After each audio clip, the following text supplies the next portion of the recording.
Halo, selamat bergabung di Mega Series YT. Kita akan bahas lagi Magic 5 episode hari ini.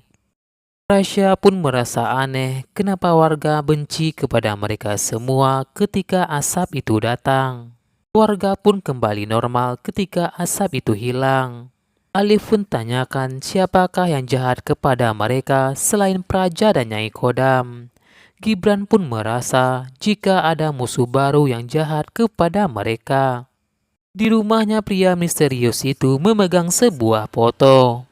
Di rumah pria misterius itu punya foto Naura, Rasya, Irsyad, Gibran dan Adara. Pria misterius itu tahu kelemahan dan kekuatan masing-masing kelima anak Magic 5 itu. Pria misterius itu sepertinya menyalahkan Naura atas kematian Maxim. Karena pada saat Maxim meninggal, pria misterius itu datang ke kuburan Maxim. Pria misterius itu mendengar jika Naura merasa bersalah di makam Maxim. Naura merasa bersalah atas kematian ayahnya itu. Pria itu pun katakan jika semua kesalahan harus dibayar atas semua dosa besar yang telah dilakukan Naura kepada keluarga Maxim. Sementara itu, Larasati pun minta Rasya untuk memimpin doa saat mereka makan bersama, termasuk mendoakan rumah baru yang telah mereka tempati. Dara pun katakan kepada Mama Larasati ingin membuang sampah sendirian. Tiba-tiba Adara pun tidak sengaja bertemu dengan Lola. Ternyata Lola bertetanggaan dengan Adara. Mengetahui Lola yang tinggal sendirian dan lapar, Adara pun lantas menawarkan makanan untuk Lola. Lola pun lantas berterima kasih kepada Adara. Adara katakan kepada Lola, sama seperti Lola tidak punya kedua orang tua. Lola pun merasa senasib dengan Adara, namun mereka harus tetap semangat menjalani hidup ini. Adara pun tanyakan kepada Lola kenapa orang tuanya meninggal. Namun Lola sepertinya tidak bisa menceritakan soal orang tuanya kepada Adara. Sementara itu, Naura pun ingin pergi ke rumah tua itu bersama Rasya.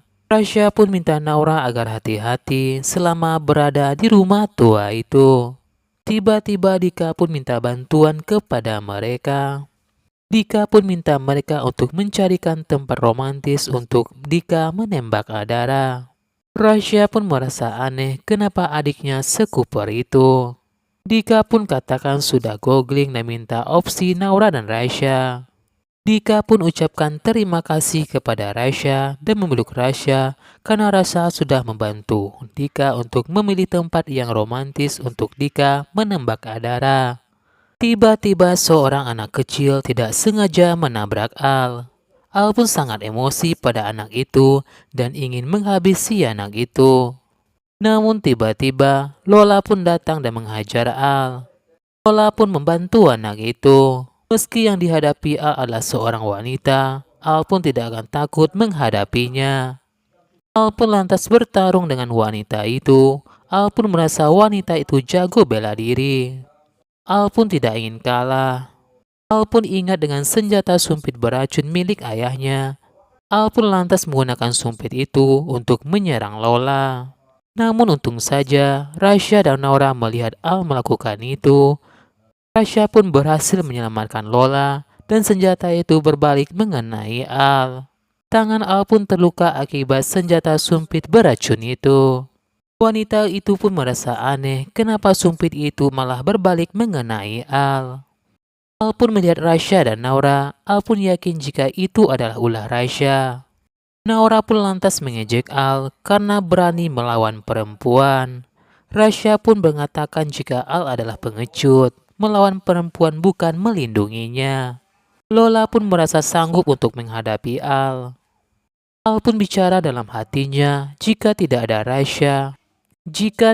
Rasya dan Naura, maka Al sudah menghabisi wanita itu.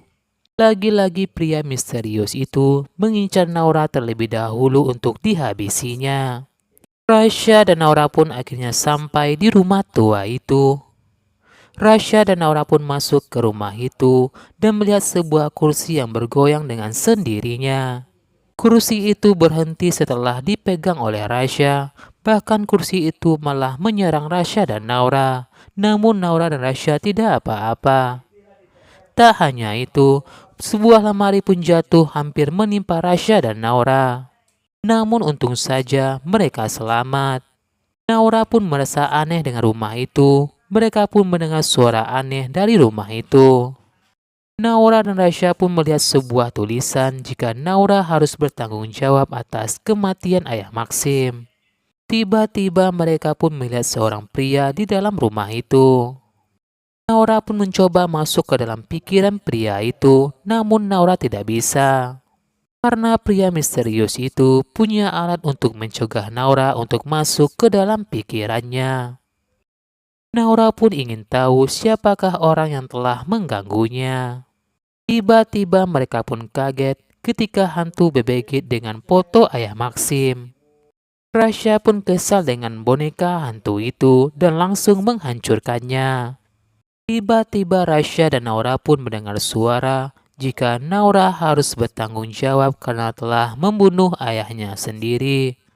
Naura pun terlihat sedih dengan ucapan itu dan ingat dengan ayahnya Maxim. Rasya pun mencoba menenangkan Naura dan mereka pun meninggalkan rumah tua itu. Pria misterius itu pun sangat senang melihat telah berhasil mengerjai Naura dan Rasya.